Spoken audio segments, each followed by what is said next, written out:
The tunnel plunged downward, arrowing for the heart of New Phyrexia, the enclosing walls whipped by too fast to focus on, concealing the unspeakable horrors and horrific wonders of the transformed plane.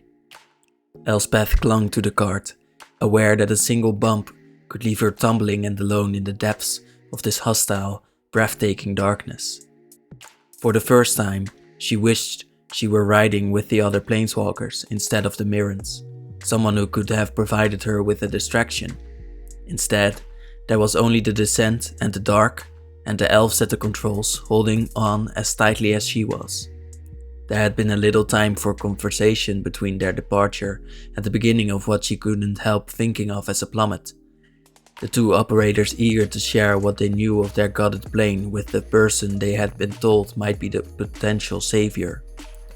Oh, how she wanted to earn that title. They were as unfamiliar to Elspeth as she was to them. She was ashamed to admit to herself that she was grateful for that unfamiliarity. It was easier for people to see you as a hero if they had never seen you fail. She had already failed Mirrodin once, and this broken place was her punishment and payment for that mistake. She couldn't see the multiverse suffer for the same fate. She would die preventing it, if that was what she had to do. "We're bypassing the Hunter's Maze and the Surgical Bay," they had said. "Be grateful for that. We're sparing you things you should never have to see." The Hunter Maze? You might remember it as the Tangle. Vorinclex transported the worst of it beneath the surface during the Great Transformation, using it as the seed for his new empire. The one who replied had looked almost wistful. He had probably been born in the Tangle. He probably remembered it as free and vital and beautiful, and thought it could be that way again. Their plummet had begun shortly thereafter, and the operators had become too busy to continue their explanation of the landscape she wouldn't have to see. Elspeth shut her eyes against the rushing wind. There was nothing beyond the faint metallic glow of the car's central steering apparatus, anyway. The darkness of New Phyrexia was all-encompassing, without even the gravitational magic of the lacuna to gentle their descent, and hung on for dear life. Then, bit by bit, they began leveling off. She cracked her eyes open and almost immediately wished she hadn't. The sky, such as it was a sea of leprous clouds that roiled and shifted endlessly, somehow giving the appearance of rotting from the inside out, even while hanging in the air. Pools of glowing green liquid she recognized as Necrogen dominated the landscape, casting an eerie green light. Even before Phyrexia, it had been deadly, capable of transmuting the unwary into the undead. Now it could do that or induce pheresis, and she wanted no part of either option. Elspeth looked at her hand and winced. The Necrogen light made her look shallow, like she was rotting. The pallid complexions of her companions mirrored her own. As far as this place was concerned, they were already dead. "Everything rots here," said one of the operators. He kept his attention focused on steering their car to the end of the line, where the rest were already raiding. "If you stay too long, breathing in the fumes, you will rot too." "It's not as bad as the Surgical Bay," said the other, her own face drawn with worry. "There, if you get too close to one of the fountains, you can find pheresis starting just because you breathe the spray. The fumes kill you before they turn you." Elspeth unlocked her fingers from the bar she'd been gripping and stood, shaking the cramp out of her hands. "That's horrible," she said. "That's New Phyrexia," said the first operator. "It changes what it can, kills what it can't, and converts the ruins into its own image." They were still slowing, now almost at a stop. The other carts weren't far ahead, their passengers in various stages of gathering their gear and disembarking. Goth's demolition team was testing the blackened ground between pools of Necrogen with long metal poles, scouting out the closest thing they were going to find to a safe path through this nightmare. "We have a tunnel not far from here that should take us straight to the Fair Basilica," said Goth, voice grave but not grim. If he hadn't lost all hope by this point, Elspeth suspected he never would. "You make it sound so easy," said Nahiri, hopping down from her cart, heels thumping against the ground. It seemed impossible that she should manage to avoid the Necrogen, but she spoke the language of metal and stone. The sphere was probably telling her all its secrets even now. No point in worrying about Nahiri, who was moving toward Koth without hesitation. "But it's not going to be, is it?" "No," said Koth. "If we take the most direct route, we might be able to avoid the majority of Vrisik's forces. If we can't avoid them, they'll be trying to take you alive if they can. He's building cairns to bring about his destroyer, and the strongest mages are the best building materials." Nahiri lifted an eyebrow. Kaya, who had solved the problem of avoiding the Necrogen by phasing her lower legs into purple translucency, snorted. Yeah, we're always the best targets." "At least the chaos should give us some cover." Greeted with blank looks from the planeswalkers, Koth smiled, a quick and terrible smile. 7 Thanes rule the Drossbits, but they've never been united. 4 have thrown their lot with Urbrask. Roxith, Geth, Thran and Shieldred are lending their forces to the rebellion against Norn's Phyrexia. Shieldred as well. The remaining 3 are likely to be distracted, grabbing for territory, watching for betrayal. We have a better shot at our goal, but we have to move now. If this is when we can move without being seen, that means we're out of here, said Kaido, and stepped down from the cart. Tyvar was close behind him, spinning his piece of Glimmervoid metal between his fingers like a coin as he grinned at Kaya. My friend is fond of being overlooked, he said, an admirable, if incomprehensible desire. Elspeth shrugged her off her pack as she moved to join the group. They were what remained of the strike team. They were the only hope the multiverse had of being spared from the Phyrexian apocalypse. They had to win. Here, she said, opening the bag and removing a string of glass halo bottles, individual doses tied together with a leather band, their corks pushed firmly down. This will protect us from the Necrogen in the air for a little while. She passes the bottles around, waiting until everyone had one, before uncapping her own and downing its contents. As always, the taste was effervescent and clean, citrus bright and sweet without being cloying. She wiped her mouth and looked around to see the others doing the same. Jay swallowed the last of his halo and breathed in sharply, the bottle slipping from his fingers before he collapsed backward onto the cart behind him. The Mirrans around him exclaimed in dismay as Kaya raced over to crouch beside him, feeling for his pulse. After a moment, she looked up, eyes wild. His pulse is going haywire, she said. Elspeth, what did you do? Nothing, unless the Necrogen was stopping something else from happening. Elspeth moved quickly to Kaya's side. Jace was starting to twitch, not quite thrashing, but clearly not in control of his motions. Let me see him. Malera was close on her heels but stopped when she saw Jace. This isn't Pheresis, she said. I don't know what this is. The halo can't hurt people, said Elspeth frantically. She reached for Jace, then froze, wincing. He's in pain, so much pain. It's burning him alive. I would have noticed if he'd been in pain like this while we were higher up. This is new. This started when he collapsed. We have to get out of here, said one of the cart operators, looking to Koth. We didn't come prepared to linger in the Drossbits longer than it took to make a drop-off. I'm sorry. Even with the lady's magic juice, we should get out of here. And we should do the same, said Koth.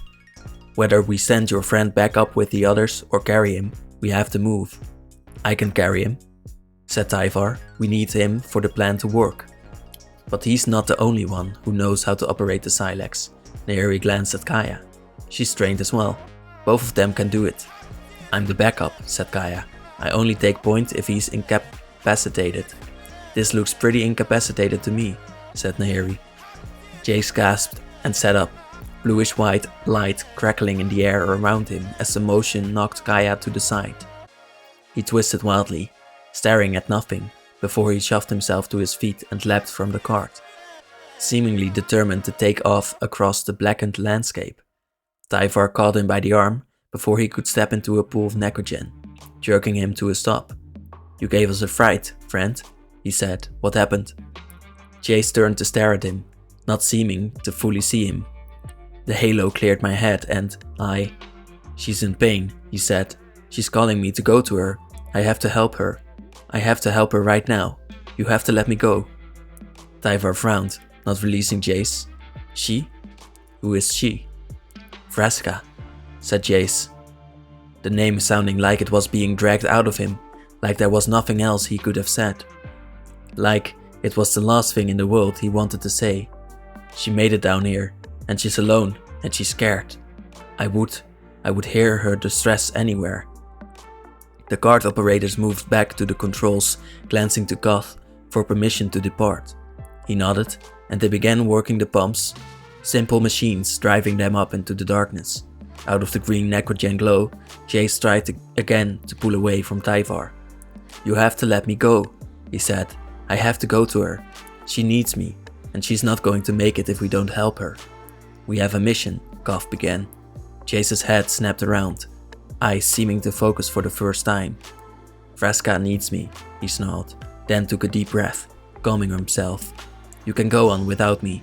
I'll help her, and we'll catch up to you together, please." "A force divided is no force at all," said Tyvar. Jace looked at him, wide-eyed, like he couldn't believe his attempt at logic hadn't worked. He wrenched away from Tyvar hardest this time, and broke free. He began stalking toward the blackened waste, not looking back. "This is rash," muttered Goth. "He loves her," said Elspeth. "He can't hear anything else." "We can't let him go," said Nahiri. Kaya and Kaido blinked at her. She shook her head. "He has the Silex. If we lose that, we lose everything. We may as well not have come. We could have stayed home, worried about our own planes, and let the remains of Mirrodin burn." The group set out after Jace, abandoning their safe route through the dross pits. The plan, while not yet forgotten, was crumbling in their hands, and would fall apart completely if they didn't find a way to get it back on track soon. They followed Jace's lead, a clustering group of planeswalkers and Mirrans. "This is a terrible idea," muttered Kaido. "I have plenty of terrible ideas, but they don't usually get everybody around me dead. But Jace has special bad ideas, I guess." Still, he walked with the others and not one of them looked back. At first, it seemed like they had the blasted necrogen-blotched landscape to themselves. Then, warring figures began to appear. Shells of blackened metal, barely containing raw red sinew and exposed bone. Limbs jutting from every surface of their bodies. Weapons like rough-hewn clevers, designed for splitting powerful exoskeletons. Some were small, scaled to match the planeswalkers, while others towered over them, massive colossi of metal and viscera.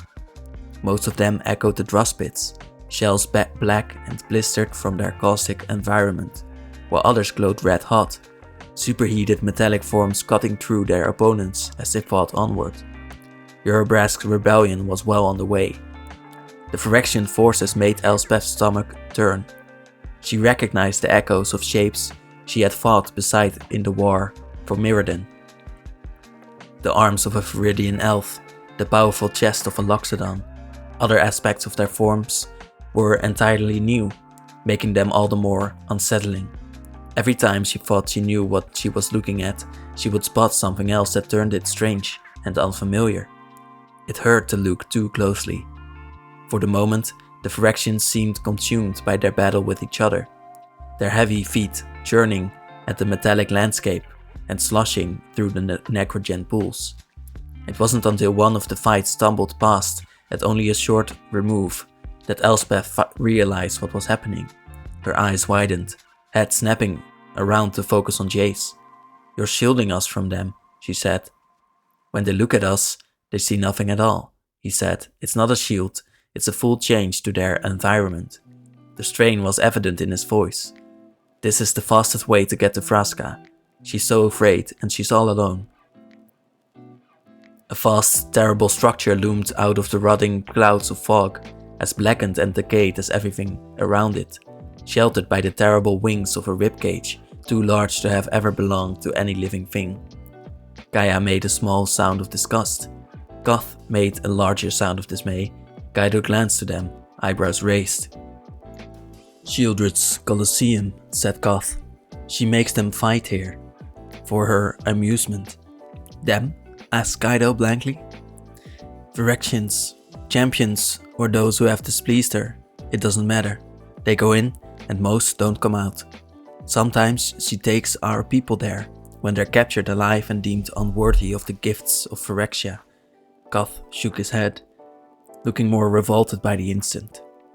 No one exits the Colosseum alive and unchanged. I escaped, mostly. Part of me will fight there until I die. Fresca, said Jace, and broke again into a run. Nahiri and Kaya close behind, Nahiri following the Silex, Kaya following Nahiri. If disillusions go with him, the forces of New Phyrexia will see us soon, said Kaivar. He sounded nervous for once. In unspoken agreement, he and the others ran after Jace. The Colosseum gates were unbarred. So narrow the group was forced to enter single file. Jace was first through, Nahiri and Kaya close behind. The others didn't even make it inside before they heard Nahiri swearing and the telltale sound of metal ripping itself out of the ground as the Lithomancer prepared for war.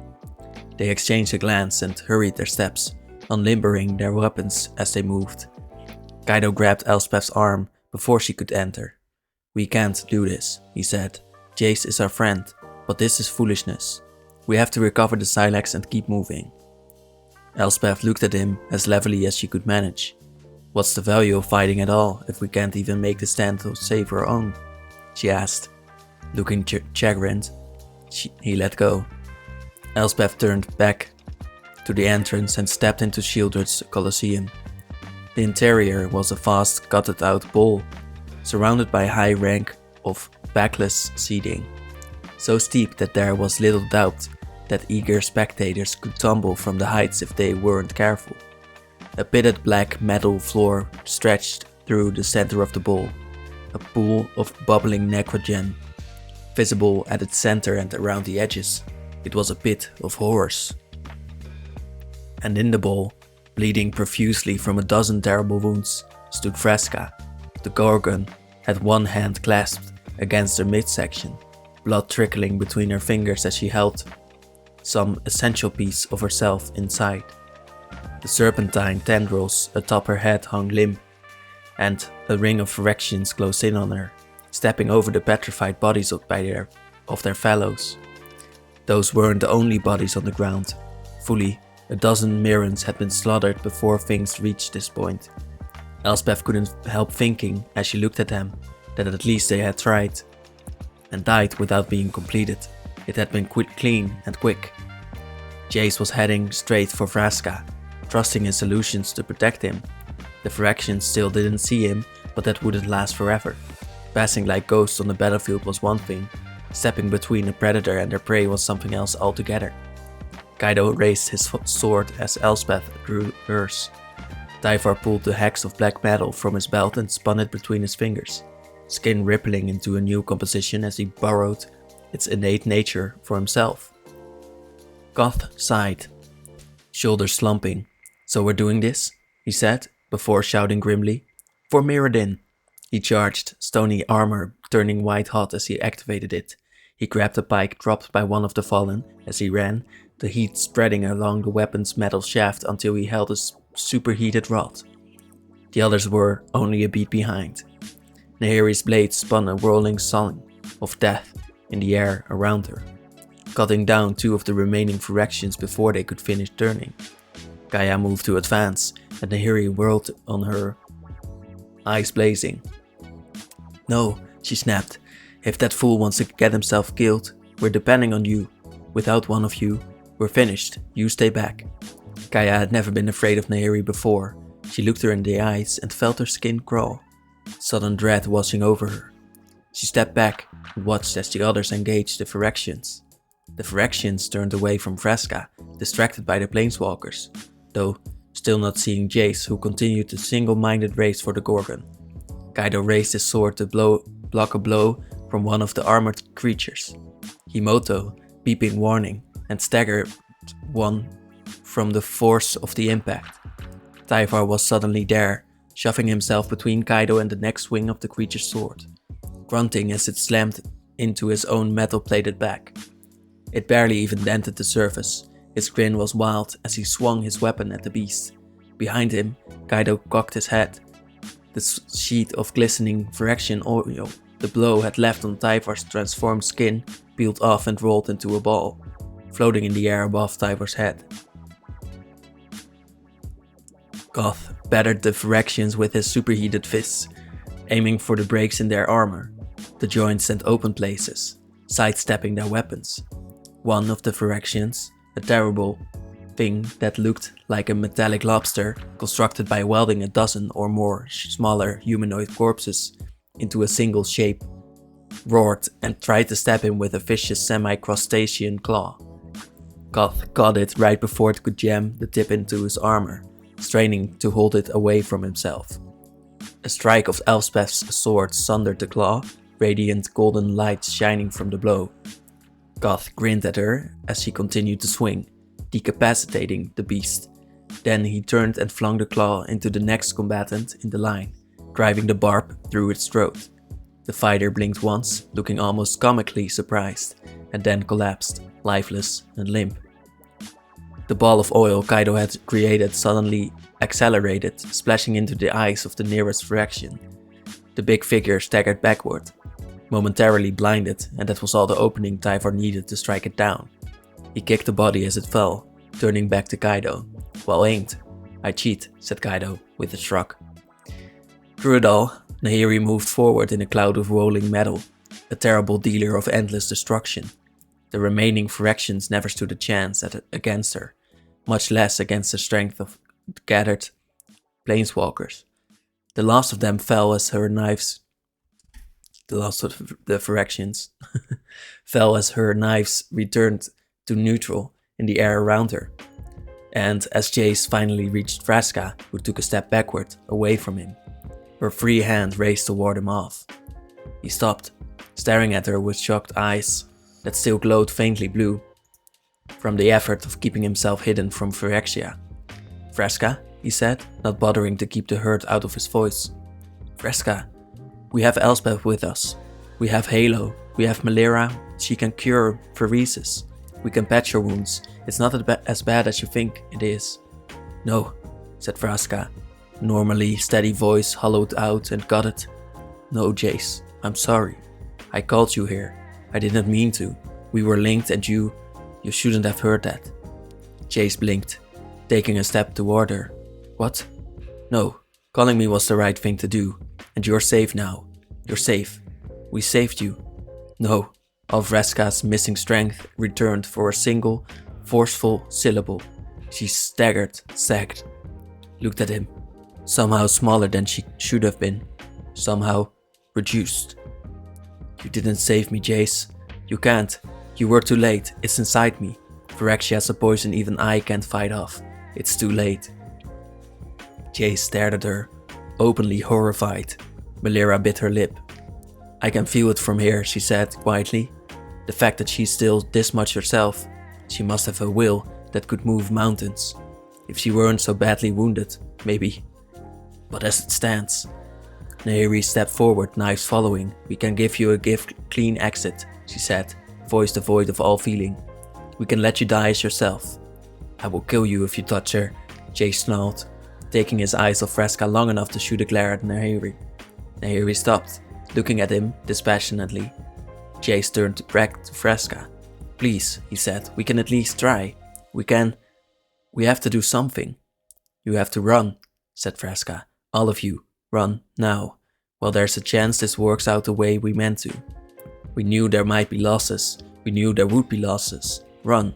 Run, Jace Beleren, and don't look back. Please. I love you. Don't let me be loving you be the thing that destroys you. Go. Save the multiverse and live. That would make me happy." "I won't leave you," said Jace. "The rest of us will," said Kaido. "Jace, you can't stay with Vraska if that's what you want to do. You're allowed to make your own choices, but you can't do it with the Silex." Nahiri snapped her fingers. Her knife darted forward, slicing through the straps of Jace's back before he had a chance to react. And Kaya snatched it before it could hit the ground. clutching it to her chest as she backed off again. "You're just giving up on her?" Jace looked hopelessly from face to face. People he'd known and fought beside for years. People he barely knew at all. "Elspeth, you came here to be a beacon of hope. For everyone," said Elspeth. "Phyrexia doesn't let people go." "Jace, please," said Vraska. "It's over for me. Let me have this." She paused, a faint smile tracing her lips. "I never expected to die anything but alone." "You're not dying alone," snapped Jace, turning back to her. "You're not dying." "But I am," said Vraska.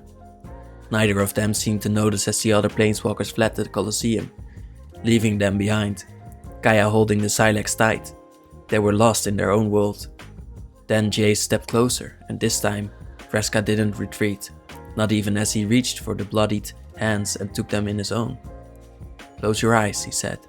Vraska obliged. The group forced themselves through the tight passage single file, emerging into the blackened, rotting landscape outside the Colosseum, leaving Vraska and Jace behind. They stepped straight into the middle of a war. The fight inside the Colosseum had been anything but quiet. They had killed and screamed and shouted for each other without consideration for the fact that they might be overheard. With Jace still in sight, there was nothing concealing them from the combatants on the field, most of whom were no longer scattered, but had come together outside the Colosseum. They had arranged themselves in ranks ranging from multi-legged, human-sized creatures to hulking constructs of sinew and bone. The planeswalkers and Mirren stared.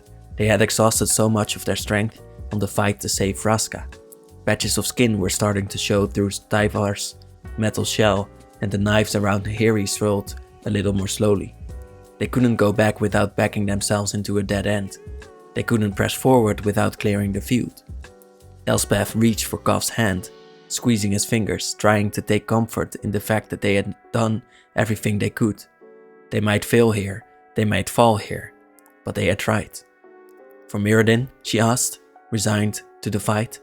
The big man nodded. "For Mirrodin," he roared, and they surged forward, a wave destined to break upon the rocks, fighting to the last.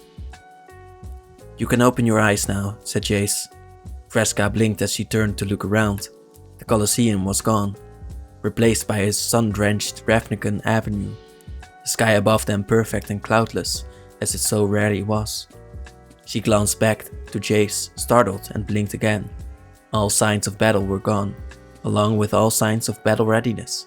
Instead, he was dressed for an afternoon stroll, hair almost tamed into behaving himself, and offering her his hand. "I may not be able to save you from Phyrexia, but I can spend one more day with you first," he said. "Let me give you this." "Jace," she said, voice cracking into a laugh as she took her hand and pulled her close to him, and everything was wonderful and nothing was wrong. She could almost pretend she believed in this illusion. It was so all-consuming. They wandered the streets of Ravnica, visiting guild halls and great museums, and she let her head rest on his shoulder. Lost in his dream of the future they could have had together, had the multiverse been just a little kinder. She gripped his hand tight in this version of her perfect world. Their perfect world. "Thank you," she whispered. "It's wonderful." "I love you," he said. Vraska grimaced. "It's time for you to go. Otherwise, I fear that when Phyrexia reaches my mind, I'll harm you. Please, for what we could have been, do this for me." "No, I won't leave you. I can save your mind in here at least. We can stay together, in a place Phyrexia can't touch." The sky above them began to darken.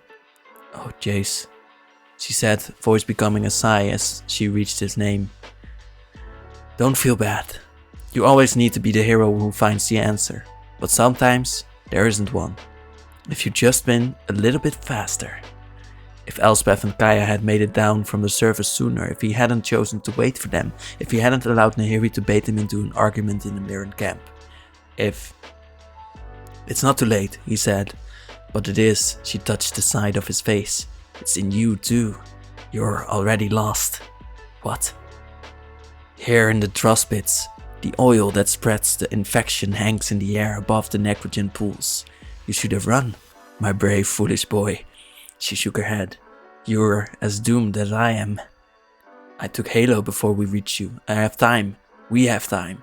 Chase sighed, moving closer. Vraska leaned in to meet him, and their lips met, one last kiss shared in the shadow of the end. He tasted the lice on her lips as something stabbed the palm of his right hand, burning like ice, and the illusion had so carefully constructed shattered around them, leaving them back under the blasted Phyrexian sky. Chase tried to jerk away. Vraska held him fast. Their hands still joined and smiled, as sweet as anything. For the glory of Phyrexia, she purred. She had grown a long, curving tail like a scorpion's, barbed at the end. That was what had struck him, delivering a hearty dose of glistening oil. She laughed, eyes flashing as she unleashed her gaze upon him for the first time. Chase raised his burning arm to cover his face, turned and ran, fleeing from the Phyrexian who knew him better than anyone. Her laughter following him as he ran straight into Tyvar's metal side. The elf was retreating through the entrance, the others with him, fleeing a closing onslaught of Phyrexian forces. Vraska was still laughing. They were going to die here, all of them. There's no winning here, she said. The mission only goes forward if we move on. So you're moving on. Hold on to something. Her magic rose like a burning tide as she reached deep inside, to set the air dancing in a heat haze of visible convection. Nahiri's power seemed inexhaustible, relentless. One by one, the knives she had painstakingly culled from the substance of the layer dropped, inert, to the ground. As the sword in her hand blazed brighter, the Colosseum around her began to warp and crack, unable to resist her inexorable call. The bony growth on her spire was spreading, as if ripping this much power out of Phyrexia itself was hastening some terrible transformation. Her skin began to fissure, revealing deep veins of burning red where blood should have been. She met Chase's eyes across the broken battlefield, her own eyes now black from side to side, like extinguished coals. Don't let this be for nothing, she said. Finish the job. She swung her sword, and in that moment, she was a figure of legend.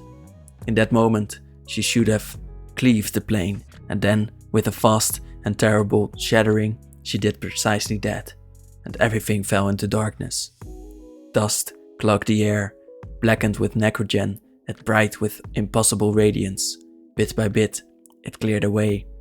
Elspeth sat up, hacking and pushed a large piece of debris off her torso before scrambling onto hands and knees, looking frantically around for the others.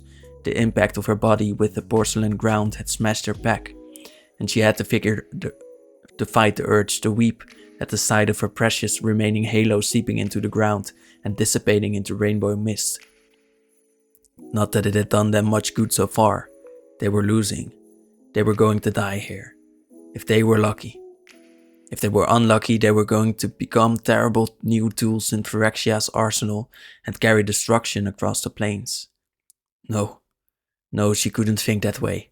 She pushed herself to her feet, looking around, and was relieved to see Koth, picking himself out of the rubble.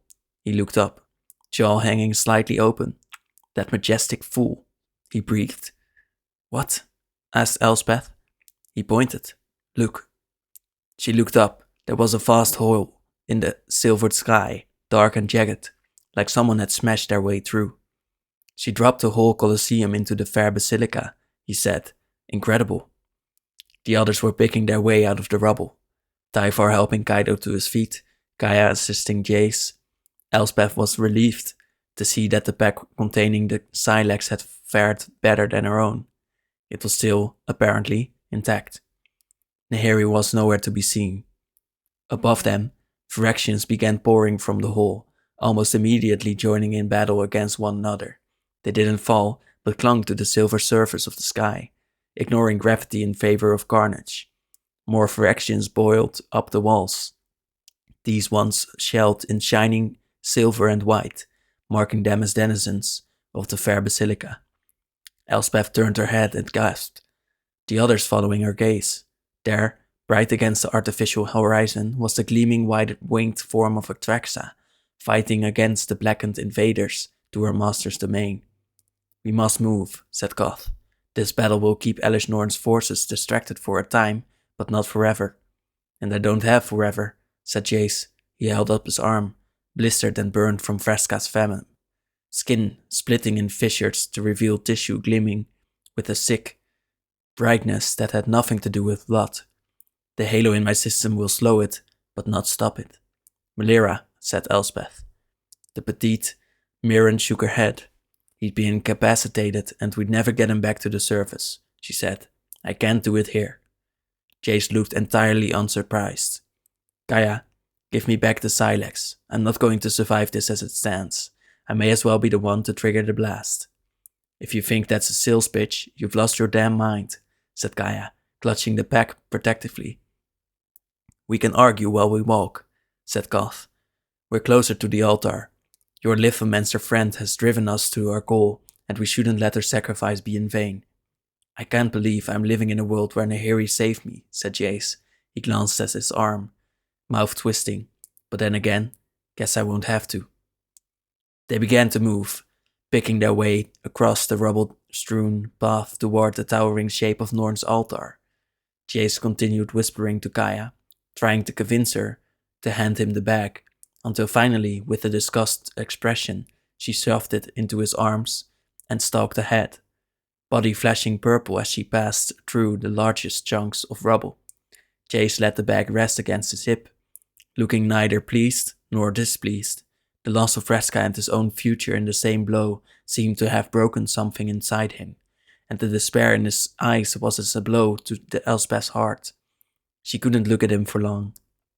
They had lost 2 of their number, 3 if she already included Jace on that list, and all the halo. They were trapped in the heart of New Phyrexia, with no clear way home.